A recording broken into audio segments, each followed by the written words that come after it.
projet de fin d'année, notre carte de bingo, on a un stop motion à faire. Pour vous éviter de le refaire 3-4 fois, déjà que c'est déjà assez long, voici, je vais vous présenter des petits trucs. C'est quand même assez simple. On va passer de toutes les étapes à la prise de vue jusqu'au logiciel utilisé.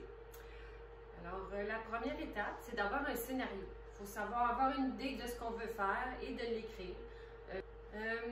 C'est important de bien fixer tout ce qu'il y a autour, c'est-à-dire la caméra. Une fois que la caméra va être installée, on ne peut plus y toucher parce que le moindre mouvement, ça va vraiment être dérangeant pour le stop motion. Il faut fixer le background aussi. Ici, j'ai une table de marbre avec un papier par-dessus. J'ai tapé le papier. J'ai des cartons autour. On va voir tout à l'heure pourquoi je les ai aussi collés. Parce qu'on va vraiment manipuler beaucoup de choses rapidement, souvent. Donc, c'est important que ce soit vraiment bien fixé et qu'il n'y ait rien autour qui peut nous enfarger pour qu'on puisse déranger notre setup, être obligé de recommencer.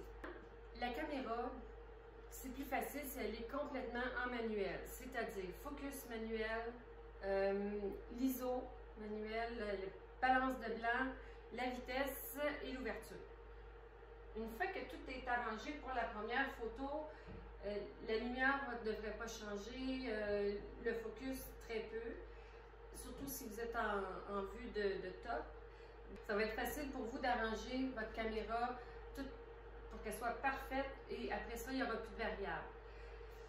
Parlant de variables de lumière, vous pouvez utiliser la lumière que vous voulez, surtout que vous êtes sur un trépied, vous pouvez utiliser un peu plus longues expositions.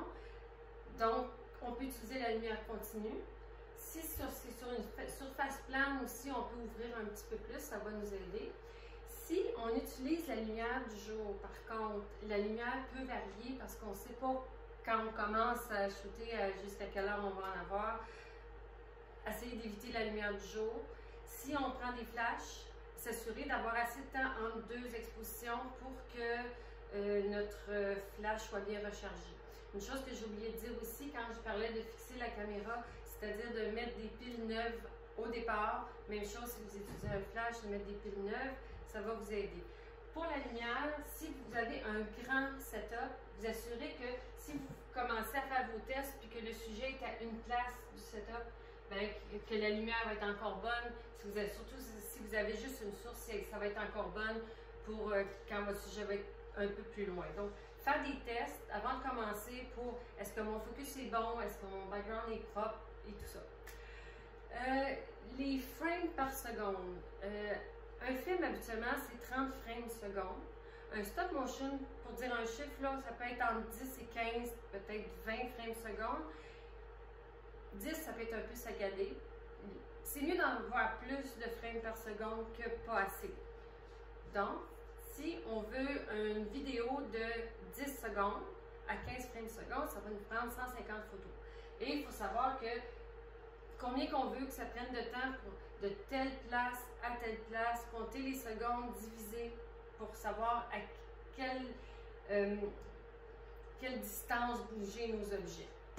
Avant de commencer, c'est important de délimiter la surface qu'on va avoir pour filmer, dans le fond, parce qu'on ne voit pas toujours où est-ce qu'on est rendu. Il faut penser aussi, pas juste cadrage caméra, vous pensez 16:9 parce qu'à la fin, on fait une vidéo. Ici, j'ai délimité un carré avec des cartons et je sais que c'est proportionnel 16:9, j'ai vérifié. J'ai pris quelques photos, je sais que mon cadrage est parfait 16:9.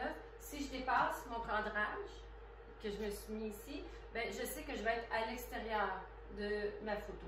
Aussi, pour l'animation, parfois c'est plus facile quand on y va à l'inverse. C'est-à-dire, on fait notre forme ou ce qu'on veut faire à la fin et on va le déconstruire. Ça va être plus facile que de venir le construire de façon précise.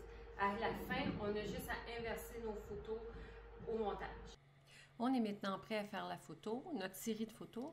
On bouge les petits éléments un petit peu à la fois. On prend une photo, on les bouge encore, on prend une photo, ainsi de suite, jusqu'à temps qu'ils soient tous à l'extérieur. Je vais refaire le petit cœur et puis là, on va pouvoir faire la série complète. On est maintenant dans Lightroom. le but à cette étape, c'est qu'on veut prendre chacune de nos photos et les mettre sur des layers dans Photoshop. Donc, ce que j'ai fait, c'est que j'ai déjà développé mes photos en JPEG 1920 par 1080.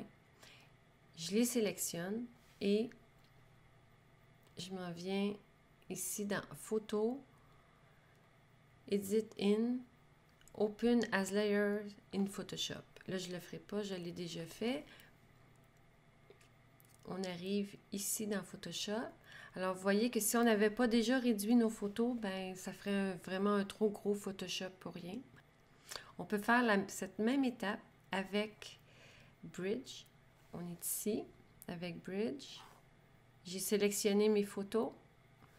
Je m'en viens dans Tools, Photoshop, Load Files onto Photoshop Layers. Et ça va vous donner le même résultat. Vos photos vont arriver dans Photoshop avec déjà toutes bien nommées. Un ou l'autre, c'est la même chose. Si vous ne voulez pas utiliser Lightroom ou si vous ne voulez pas utiliser Bridge, c'est vraiment la même chose.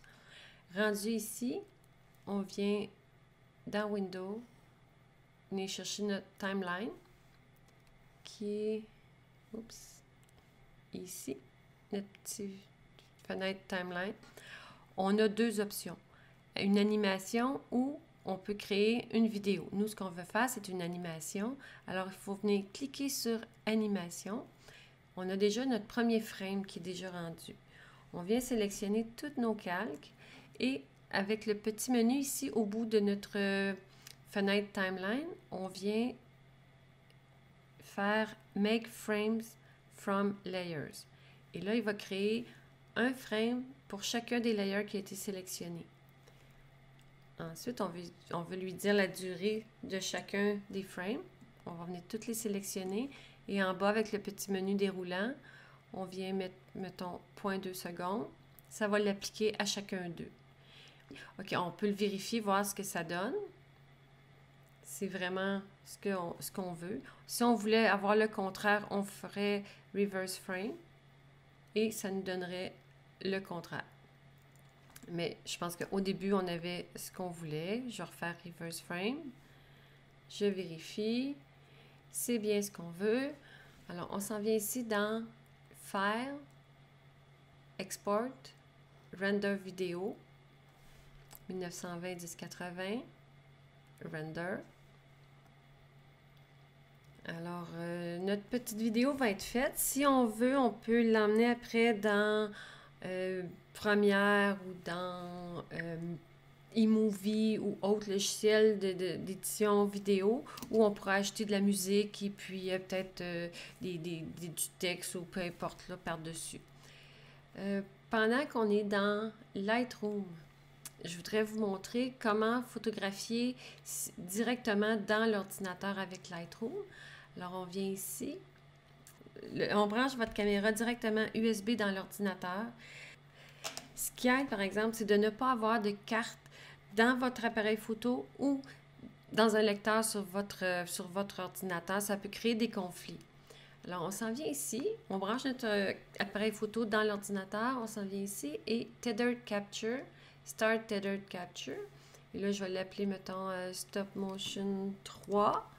Alors ça va être ma session. Je prends mon appareil photo. Ici, on le voit ici, notre petite fenêtre ici qui est apparue. OK. Je prépare mon appareil photo. Je viens cliquer directement. Et on a notre photo qui apparaît directement dans Lightroom. Alors, j'espère que cela vous a aidé. Si vous avez des questions, vous pouvez communiquer avec moi. Merci.